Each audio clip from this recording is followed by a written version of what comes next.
Welcome to the newest installment of Who's in the Spotlight. I'm your host with the most, what's in store with Timur. And today we are live here at Anytime Fitness at 11517 Clifton Boulevard in Cleveland, Ohio. And I'm here with the phenomenal trainer, Gabe Gaskins. How you doing today, Gabe? Doing great. Awesome. We're just going to be asking Gabe a few questions about physical fitness, some training exercises that he recommends. And you know, my motto is all about health, wealth, and knowledge of self. Just going to dig right in. Alrighty. How do you keep your fitness knowledge up to date? A couple different ways. One of the things I like to do is keep tabs on the latest research. PubMed's a good one for that. And I also have a selection of coaches that talk about that research and how it applies to new things that we've been learning in the field, and then how to apply them for, you know, the therapy field and as far as just general training as well. And the main thing is there's tons of information out there, but you got to know how to vet sources. Now, when you say coaches, are you speaking of like football, basketball coaches, or wealth and health coaches? All of the above. Okay. If I can find a good source of information, I'll pick their brain. Awesome. Okay. What is your personal experience with fitness and working out? Oh boy, I was pretty athletic as a child. Did sports all the way through high school up until about college, and then got into amateur kickboxing, and then back in 2008, 2009 when the economy crashed, lost my job, everything, and just decided to become, hey, follow my dream, become a personal trainer. Now, what gives you the motivation to go say it's okay and I want to go get kicked in the head as far as kickboxing? I don't know. I asked that every day. Why did I do that? No, it was fun, and it's just I was always a big martial arts nerd when I was a child. Okay. So had to be Bruce Lee. Awesome. I think we all had those Bruce Lee dreams. Yeah. Yeah. How do you determine a person's workout potential to avoid pushing them to the limit? With the correct knowledge base, you're going to know that everybody has to start at the beginning for them. People really shouldn't be comparing themselves to other people or even athletes. That's a common thing in the media is copying an athlete's exercise or workout routine is going to give you the same results. Now, if an athlete is a pro, they've had at least 10 years behind them. So the average American needs to start with what they're bad at. Is usually mobility. They usually need to work on their sleep and diet. And then you regress the exercises, and most people are well served by general whole body resistance training routine, some cardio work as well. And if you know the progressions and the sign to look for, they should be putting in quality work, and to the point where they're pushing about 70–80%. There's no real need to go 100% and murder yourself. That's kind of a cultural thing, and you want to build on what they can do. If they can't do it, you have to regress it down to where they can, and you just have to realize it takes time to build motor patterns, to learn, to not only just be able to do it, but be able to do it while distracted and fatigued. And then when they get closer to really good competency with it, that's when you increase the demand for load, volume, intensity, frequency, and density and stuff like that. It's just knowing the fewest tools you need to get the most out of it, so you can also keep it time efficient, because nobody wants to come to the gym and work out for 3 hours. That's true. Now, let me ask you this.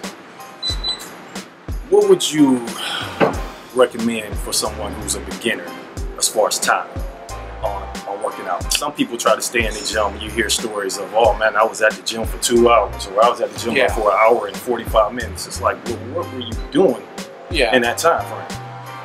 Well, first off, the average person just starting their adventure into fitness, they're usually best served by 20 to 30 minutes starting out, twice a week with resistance training, 2 to 3 times a week just walking, depending on how deconditioned they are.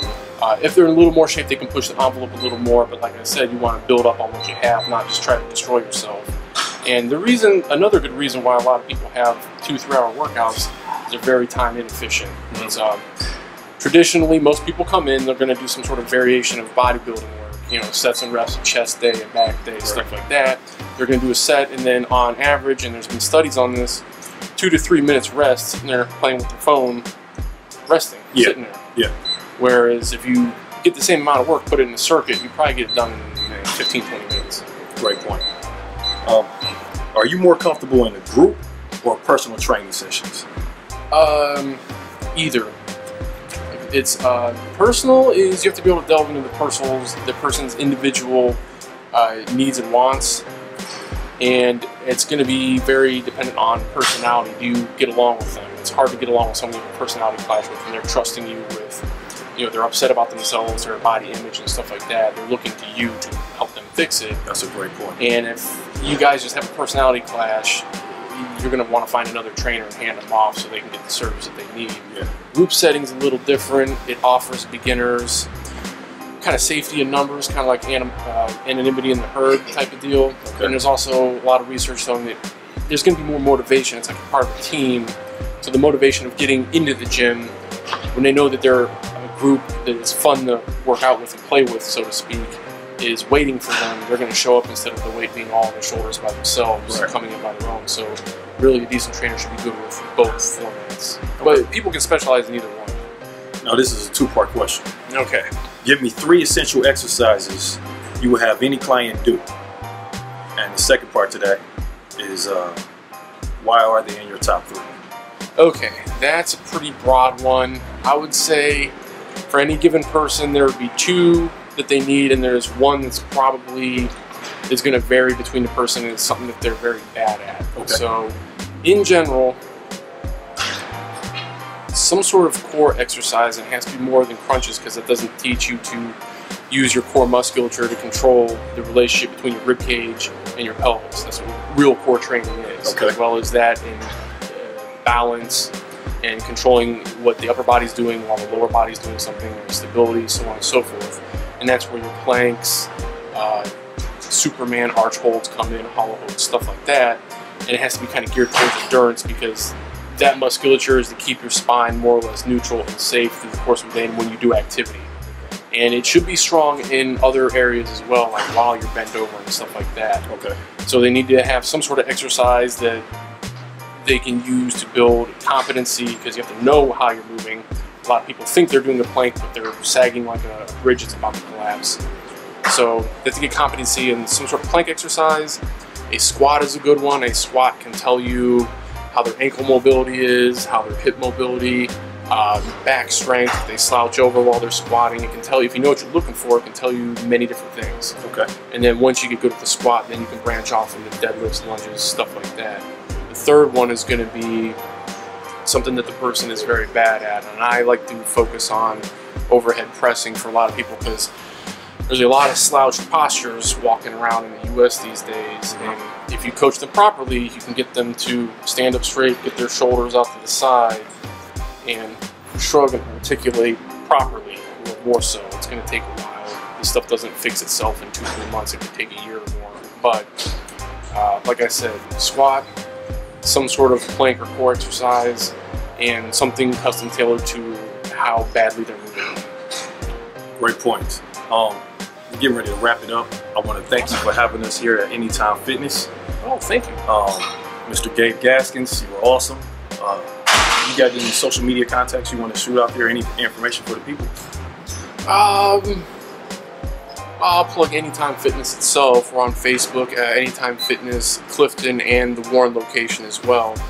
We put stuff up on there, and we're about to wrap up our.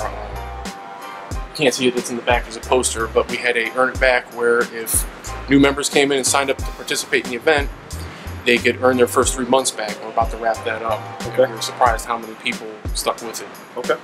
Well, once again, thank you for having us. We are live here at Anytime Fitness. That's Clifton Boulevard. It's 11517, Cleveland, Ohio. And like I say around this time all the time, was it something I said? Peace.